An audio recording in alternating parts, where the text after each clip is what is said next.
Professeur Younous a commencé à créer la Grameen Bank à la fin des années 70 et depuis, ils ont aidé plus de 10 millions de personnes à sortir de la pauvreté. Mais je ne vais pas vous raconter son histoire, c'est lui qui va le faire.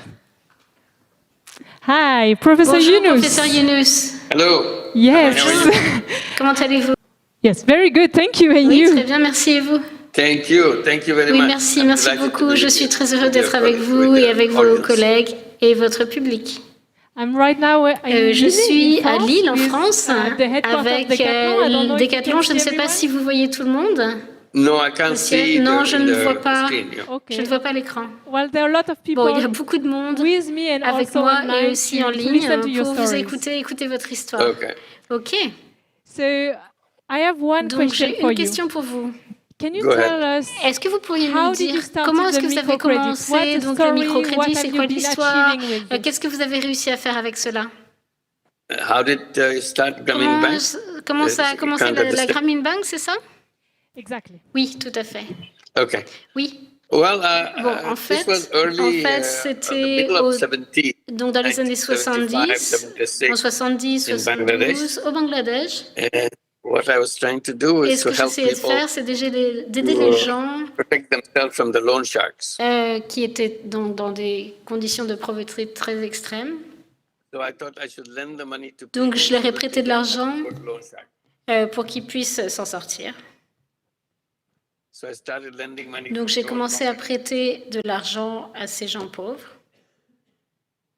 and people liked it, Et puis, les gens ont apprécié. and I kept on expanding it. Et I said, I'm giving money j'ai from continué my à pocket. étendre ce schéma.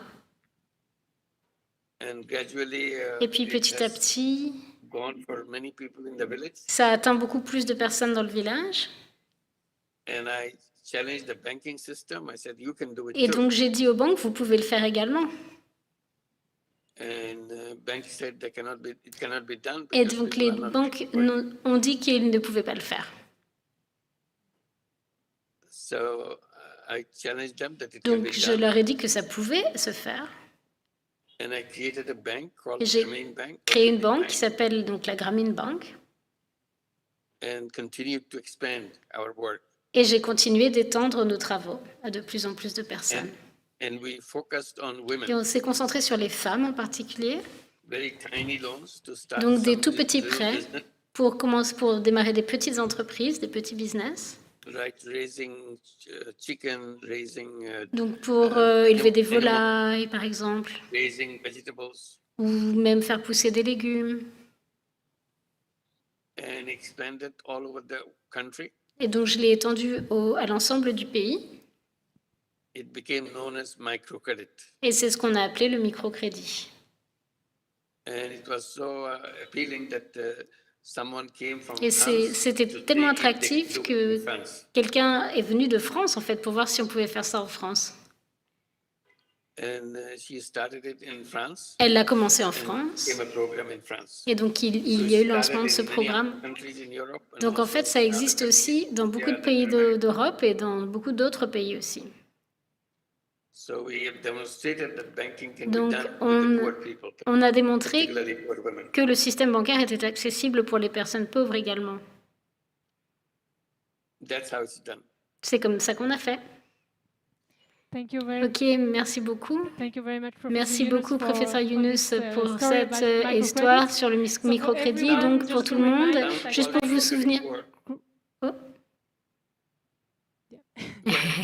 Microcredit is Donc, le written microcrédit, by borrowing donc, a en fait, small c'est amount l'emprunt d'une toute petite somme d'argent pour qu'une personne puisse lancer sa propre entreprise et pour qu'elle puisse se sortir de la pauvreté. Donc, ce qu'il a fait, en fait, donc c'est ce concept de microcrédit et a créé une banque au Bangladesh, mais ensuite en France et même aux États-Unis maintenant, partout dans le monde. Et il a créé aussi un nouveau concept. Et avant de parler de ce concept, on a une autre question dans le caout. Donc, c'est le deuxième concept, le social business. Donc, c'est quoi le social business? Donc c'est un business pour les questions sociales, qui ne paie pas de dividendes à ses propriétaires en plus de l'argent investi, ou bien à la fois durable d'un point de vue économique et financier, ou les trois. Oui. Donc la bonne réponse, c'est les trois. Google Slide.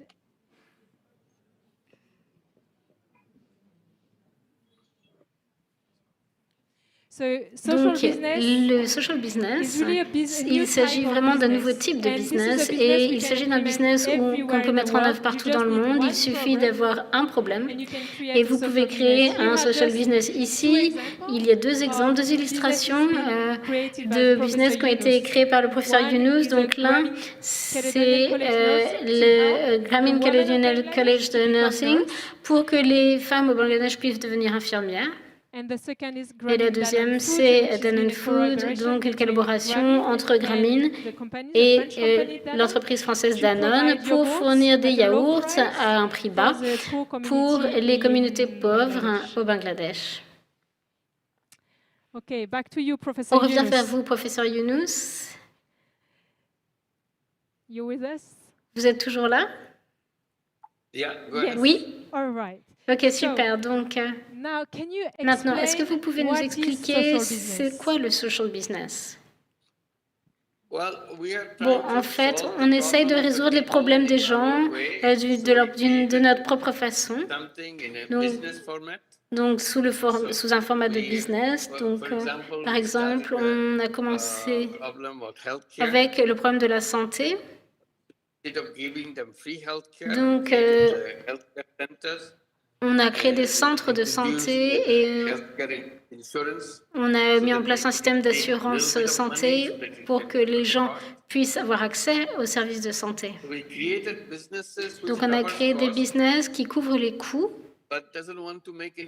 mais qui ne veulent pas chercher à tirer un profit de ces activités. Et on appelait ça le social business.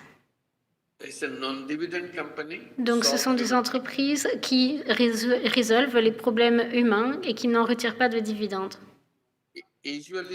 Bon, en général, ce qu'on cherche à faire, donc vous avez parfois des problèmes de charité.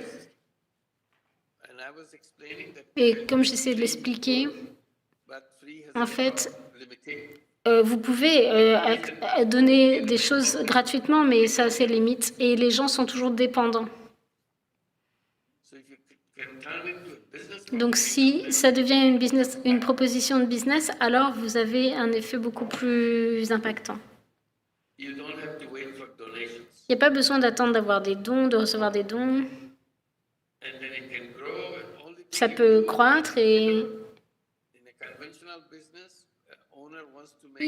l'idée, c'est que dans un business conventionnel, l'idée, c'est de faire des profits, mais pas dans le business social. L'idée, c'est de résoudre les problématiques des gens. Donc, le social business, il s'agit vraiment de résoudre les problèmes, mais à la manière d'un business. Et on le définit en disant que, en fait, c'est la façon de résoudre les problèmes des gens sans en retirer de dividendes. Merci. Merci beaucoup. Professeur Younous, il y a 7 principes du social business. Et bien sûr, le premier, c'est très important, c'est de résoudre donc, les problèmes sociaux tels que la pauvreté. Mais celui que je préfère, c'est le 7e. Est-ce que vous pouvez me dire...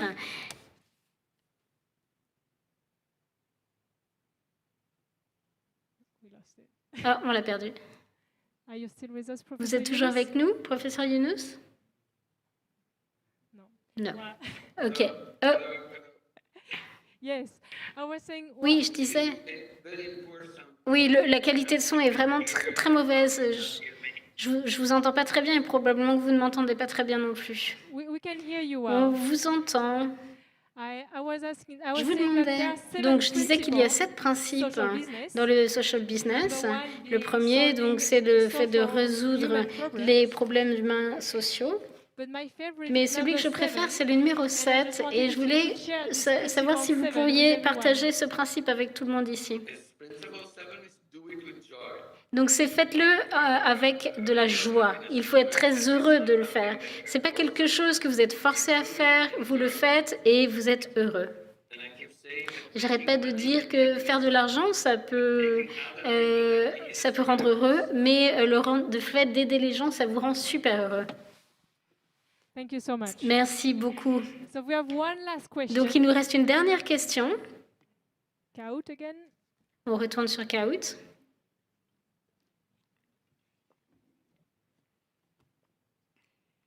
Okay, so let's talk a bit Donc on about va sport parler and un petit social peu de business. sport et de social business. Who is the Quel est le last nouveau partner partenaire of de the Yunus Yunus Sports Sports Hub?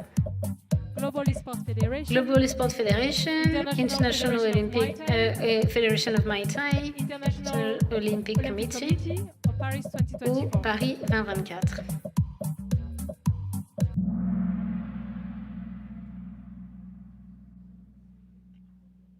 Yes. Oui, And the response la was réponse, slides. la bonne réponse, Global Esports. Global The Yunus Esports. Sports have just Donc, signed a partnership on vient de with signer un Global partenariat Esports. avec Global Esports.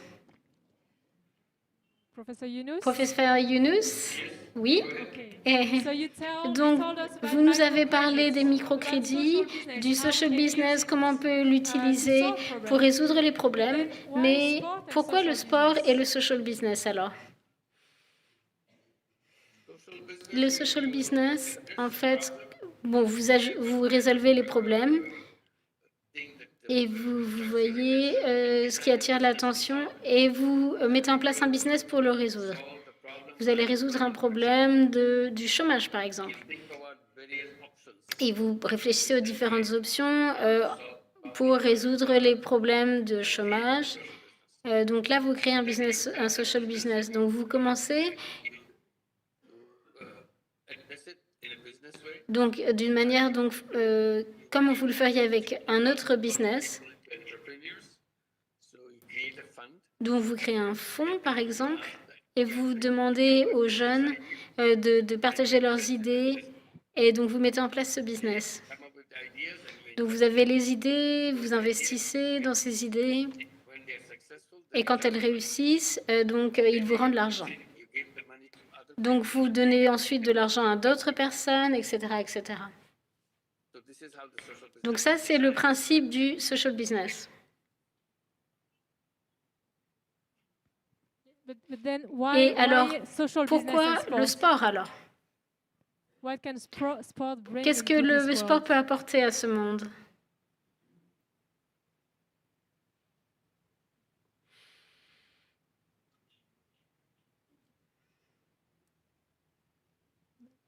Professor Yunus, can you hear me? Est-ce que vous m'entendez? I think no. Non, j'ai pas l'impression. Professor Yunus, are you still with us? Est-ce que vous êtes... Ah, Yes, yes. oui, Okay, so my ok. question. Donc ma question, Why sport pourquoi and le social sport et le business? social business? Why the Yunus Sports Hub? Pourquoi le Yunus Sports Hub? Bon, il y a beaucoup de problèmes dans le monde du sport, donc les social business résolvent les problèmes. Et il y a des problèmes dans plein de domaines différents, mais en particulier aujourd'hui, bon, ici on parle de sport qui peut causer beaucoup de problèmes, tels que les sportifs qui ont des carrières très courtes, par exemple. Si vous avez 30, 35 ans, 36 ans, vous n'êtes plus actif dans le monde du sport. Votre performance n'est plus au niveau de qualité attendu. Vous ne savez pas où aller, vous êtes abandonné, et donc vous êtes un petit peu dans le noir finalement. Donc comment est-ce qu'on peut s'assurer que les gens ne soient pas frustrés? Donc il faut mettre en place un business pour qu'ils voient un futur. Donc c'est comme ça que le social business peut être utile au sport, très utile au sport. Et donc on se dit que les Jeux olympiques peuvent être vus comme un social business aussi. Paris 2024 par exemple, on peut mettre en place, donc organiser ça de façon pour que ce soit concentré sur la partie sociale, c'est tout à fait possible. Au niveau des Jeux olympiques, dans la construction, dans les fournisseurs, dans les perspectives. That's how it's being done. Donc c'est de cette façon qu'on fonctionne. C'est comme ça que les sports peuvent être tout à fait pertinents dans, Social business. pour l'approche de social business. Many of the structures Beaucoup des structures qui sont construites dans le cadre des Jeux Olympiques, quels qu'ils soient, usually they are en général, elles sont abandonnées par la suite. they have no use. They are Elles ne sont plus utilisées, elles sont dans des endroits où elles ne sont plus utiles. so they just Donc, waste away. en fait, c'est une perte. Donc, To do that, on s'est dit qu'il n'y a pas de raison de faire ça. On peut faire un social business pour continuer de les utiliser it's a social purpose. avec un objectif social. So if you go around in the sports world, you'll see so Donc, vous allez voir tellement de choses, par exemple, dans des infrastructures sportives qui peuvent être organisées, faites par la suite. particularly En particulier, sports is a big power. bon, le sport, c'est une très grande puissance. Les gens sont impliqués émotionnellement. Now World Cup is going on. Donc, il y a la Coupe du Monde en ce moment, par exemple. You can hardly sleep at night. On n'arrive pas à dormir la nuit parce qu'il y a tellement de bruit, de gens qui crient, etc. partout. Les gens sont tellement impliqués de voir que leur pays gagne. So with one World Cup, you Donc avec cette Coupe du Monde, bon, vous voyez par exemple, vous avez cet exemple, people are emotionally attached to the les gens ont un attachement émotionnel au sport. hero for each club, Donc au club ou au pays, attached to the et un lien émotionnel à l'équipe de leur pays. Donc vous pouvez utiliser ces émotions to achieve social purpose. pour atteindre des objectifs sociaux. Donc c'est-à-dire de créer votre business pour utiliser le sport pour résoudre encore une fois les problèmes des hommes et des femmes. Thank you. Merci. Thank you very much, Merci Professor beaucoup, Yunus. professeur Younous. Thank you for the Merci inspiration and pour cette also inspiration showing us the et way de nous avoir always. montré la voie à suivre comme toujours. We'll continue On va the continuer inspiration without cette you. inspiration sans Again, thank vous. you Donc so encore une much, fois, merci and I look beaucoup forward to et seeing j'ai you hâte again. de vous retrouver. Hopefully, yes, in J'espère, oui, merci et désolé pour les petits problèmes techniques, mais j'ai bien apprécié. Merci beaucoup et bonjour à tout le monde.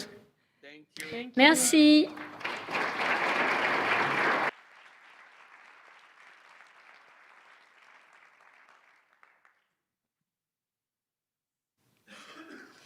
All right. Je vais repasser en français maintenant. Du coup. Désolée pour les petits problèmes techniques, mais c'était quand même plutôt chouette d'avoir le professeur Younous avec nous. Je ne vais pas refaire l'exposé du social business, mais peut-être quand même réexpliquer la notion. De façon très simple, il y a le business traditionnel d'un côté. Ce sont des organismes comme Decathlon, par exemple, qui vont vendre des produits, des services, qui vont faire des profits. Et de l'autre côté, on a les associations, les organisations non caritatives, etc., qui, elles, vont avoir une mission sociale, mais qui ne vont pas forcément avoir un système économique. Et le social business, on est vraiment entre les deux. On est un vrai business, donc on va vendre des produits, des services, mais notre seule raison d'être, la seule raison pour laquelle on crée ces profits, c'est pour résoudre une problématique sociale. Et ça peut être tout et n'importe quoi, la pauvreté, l'exclusion de personnes handicapés, vous pouvez citer n'importe quel problème. Et nous, ce qu'on fait au Younous Sports Hub, c'est vraiment se concentrer sur résoudre des problématiques dans le monde du sport ou via le sport. Professeur Younous en a un petit peu parlé tout à l'heure, c'est que le pouvoir du sport, il y a le pouvoir économique, il y a un budget énorme dans cette industrie, mais c'est aussi le pouvoir d'allier les gens et du coup de créer des mouvements. Donc ce que j'aimerais faire pour cette dernière partie d'inspiration, c'est de vous donner des exemples très concrets de ce que le Younous Sports Hub fait au quotidien. Et donc forcément, il y a encore un petit caout.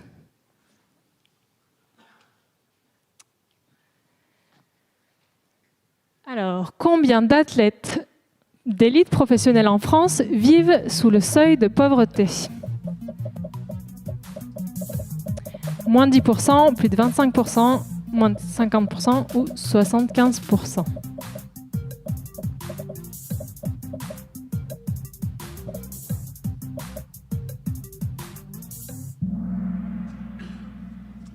Donc la réponse, c'est quasiment la moitié des athlètes, et je parle d'athlètes francophones, vivent sous le seuil de pauvreté. Alors, seuil de pauvreté français, évidemment.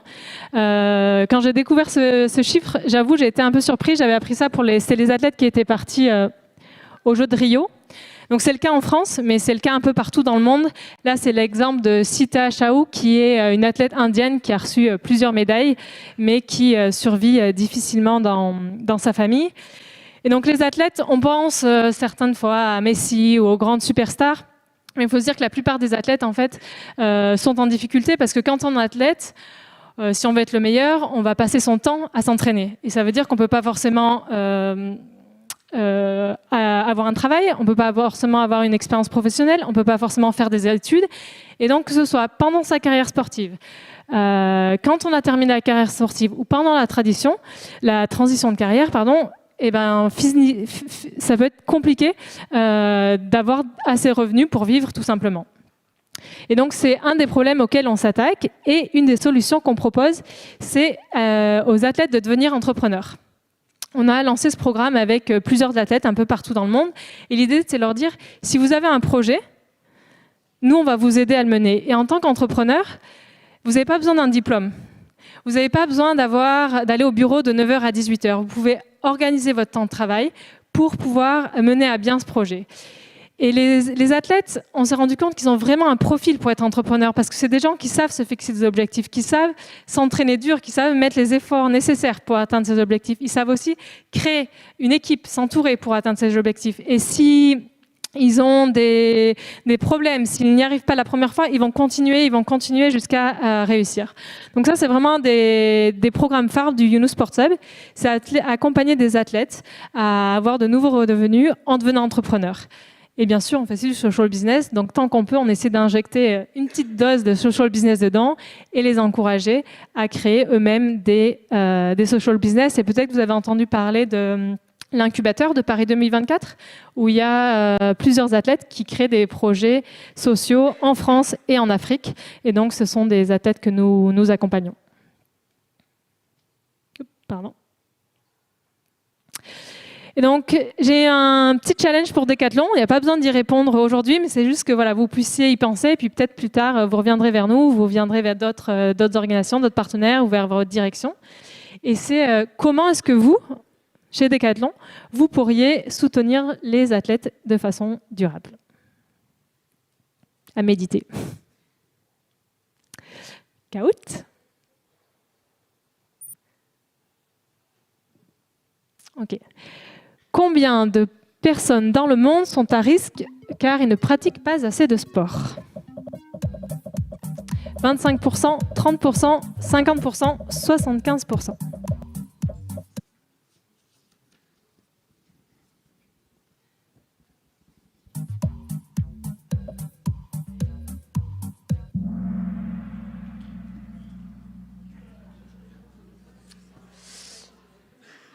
Oui. Slide.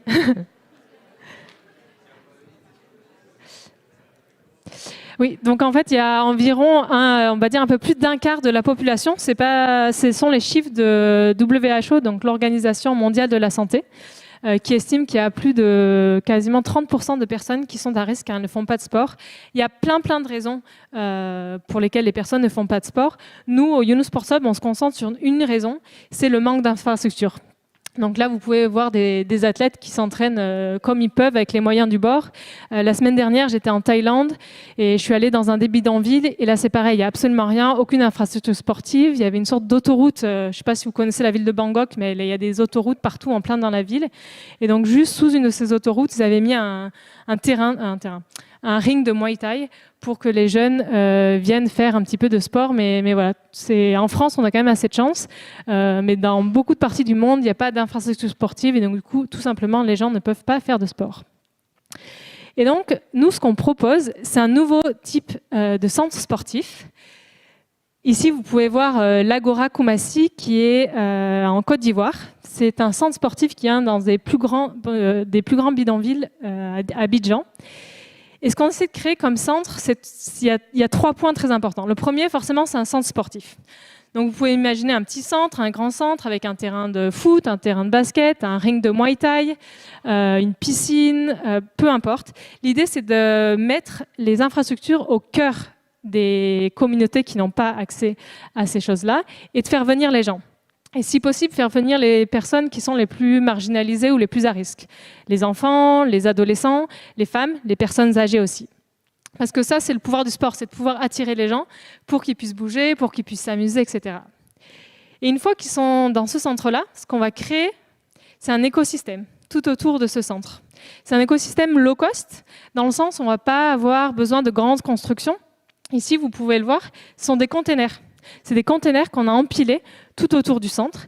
Et dans chaque container, il y a un service qui est proposé à la population. Ça peut être des produits de première nécessité, ça peut être un coiffeur, ça peut être la Croix-Rouge qui va apporter accès à un médecin ou une infirmière. On a aussi créé un centre pour les jeunes pour devenir entrepreneurs, un accélérateur. On peut imaginer tout plein de services. Donc en fait, en venant au sport, toutes ces personnes-là ainsi ont accès aussi à ces services-là.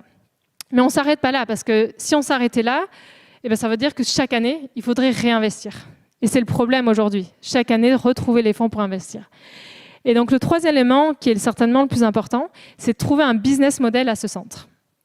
Et quand on a trouvé un business model à ce centre, on a besoin d'un investissement au début, certes, mais après, le centre va générer des revenus qui vont pouvoir permettre de couvrir les frais de maintenance, d'opération, etc. Exemple concret, chaque container, c'est une location. Si moi je suis la coiffeuse et que je veux venir m'installer là-dedans, je vais devoir payer un petit loyer pour pouvoir accéder à ce container. Au-delà de ça, on peut se dire aussi, c'est un espace génial. La superstar du pays peut venir faire un concert. Il va louer l'infrastructure sportive et organiser son concert ici. Et c'est comme ça en fait qu'on va générer des revenus, encore une fois, pour que le centre soit autonome. Donc là, on a fait en Ivory Coast, on est en train de collaborer avec l'UNESCO et la Fédération internationale de Muay Thai. Vous avez compris que je suis fan de boxe maintenant.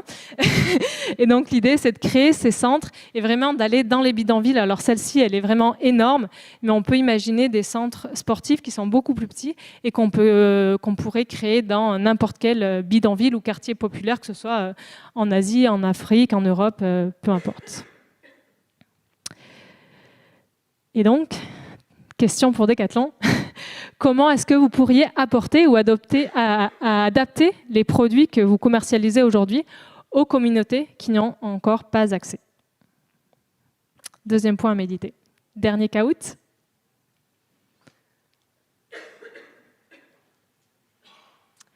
Alors, combien de petites et moyennes entreprises ont participé à l'organisation des Jeux de Rio 2016? Ça date un peu maintenant.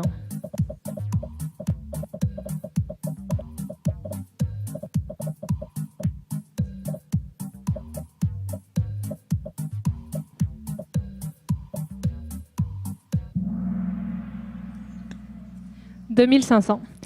Je ne sais pas si vous en avez entendu parler, mais pour tous les jeux qu'on organise aujourd'hui, il y a toujours ce problème, enfin non, c'est pas ce problème, mais ce challenge de la legacy, de l'héritage. Comment faire des jeux qui vont bénéficier à la population lors de l'organisation, mais aussi après. Et donc Rio 2016, ce qu'ils ont fait, ils ont créé un programme qui s'appelait Sebrae. Et l'objectif, c'était de faire en sorte que les petites et moyennes entreprises de Rio, du Brésil, puissent accéder au marché des jeux. Slide. Merci. Et c'est pas celle-ci. Voilà. Et ce qu'on a envie de montrer, c'est que le sport, alors il y a ce pouvoir d'attirer les gens, comme on a vu tout à l'heure, mais il y a aussi le pouvoir économique. Et à chaque fois qu'on a un événement sportif, il y a un budget qui est prévu. Quoi qu'il se passe, il y a un budget. Là, c'est le budget des Jeux. Alors, c'était le budget des Jeux au moment de Paris 2024. La candidature, ça a beaucoup augmenté. On est à 6,8 millions pour Paris 2024. Je crois que là, il y a un article qui est sorti il n'y a pas très longtemps et le budget a un peu explosé. On doit être à 12 millions, je crois. Mais en fait, ce que j'ai envie que vous reteniez, c'est que pour organiser ces Jeux, il y a un budget qui est énorme. Et donc, nous, ce qu'on s'est dit, c'est que dans tous les cas, cet argent va être dépensé. Et ce qu'on aimerait faire, c'est organiser des jeux inclusifs et solidaires. Vous avez peut-être entendu parler de la plateforme ESS 2024. Est-ce que quelqu'un en a entendu parler? Non? Quand Paris a voulu organiser, s'est porté candidat pour organiser les Jeux Olympiques, ils se sont dit, OK, nous, on veut organiser des jeux inclusifs et solidaires. Et donc, ils sont allés faire appel à professeur Younous, dit, comment est-ce que vous pouvez nous aider à faire ça? Et ce que professeur Younous a proposé, c'est en disant, c'est très simple, il y a un budget. Il y a un budget qui va être prévu pour les jeux, qui à l'époque était de 7 milliards, maintenant qui est de beaucoup plus. Comment faire pour que la plus grande partie possible de ces marchés soit remportée par des entreprises sociales, par des social business, par tout le secteur de l'ESS. Et la différence, c'est que si 100% des marchés sont gagnés par une entreprise traditionnelle, très bien. Je vais prendre l'exemple du catering, du repas des athlètes. L'entreprise traditionnelle va nourrir 10 000 athlètes. Ils vont préparer les plateaux repas, très bien. Si vous donnez ce marché à une entreprise sociale ou solidaire, non seulement elle va apporter les 10 000 repas, mais aussi elle va travailler qu'avec des producteurs locaux, où elle va embaucher X personnes qui sont éloignées de l'emploi, où elle va embaucher que des personnes handicapées. En plus de réaliser sa mission, qui est de nourrir les athlètes, ces entreprises sociales vont avoir un impact social et environnemental. Et c'est vraiment ce qu'on est en train de faire avec ESS 2024. Ça reste des marchés publics, on ne peut pas décider, mais en tout cas, on fait en sorte que le secteur de l'ESS gagne autant de marchés que possible en les informant, en les accompagnant, en créant aussi des collaborations entre les grands groupes et les entreprises sociales, parce qu'on sait qu'il y a plein de petites entreprises sociales, par exemple, encore une fois, pour les repas, qui sont incapables de nourrir 10 000 athlètes. Mais si Sodexo travaille avec Mama Yuka, par exemple, là, c'est possible. Et l'idée, c'est vraiment montrer que ces alliances marchent, elles vont marcher pour les jeux. Et si ça marche pour les jeux, pourquoi ça s'arrêterait après? Donc, c'est vraiment de créer un nouveau mouvement. Et donc, pour vous, comment est-ce que vous pourriez collaborer avec des entreprises sociales et locales tout en tirant profit? Parce que le but, c'est pas de perdre de l'argent. On n'est pas là à lever des fonds, être une charity, mais vraiment comment on peut allier les deux. Voilà, donc c'est terminé pour moi. On va pouvoir voir les résultats du CAOUT. Roulement de tambour. Alors, et le vainqueur est Johnny. Je ne sais pas si Johnny est dans la salle. Yes. Félicitations Johnny.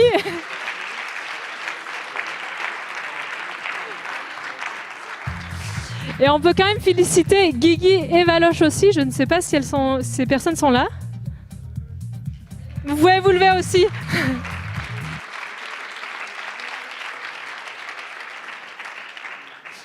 Slide. Ah.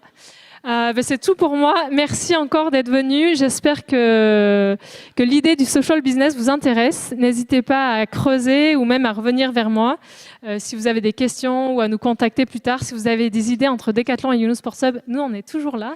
Ce sera avec grand plaisir. Et de toute façon, je reste au buffet aussi. Donc voilà, au plaisir d'échanger avec vous tous. Merci.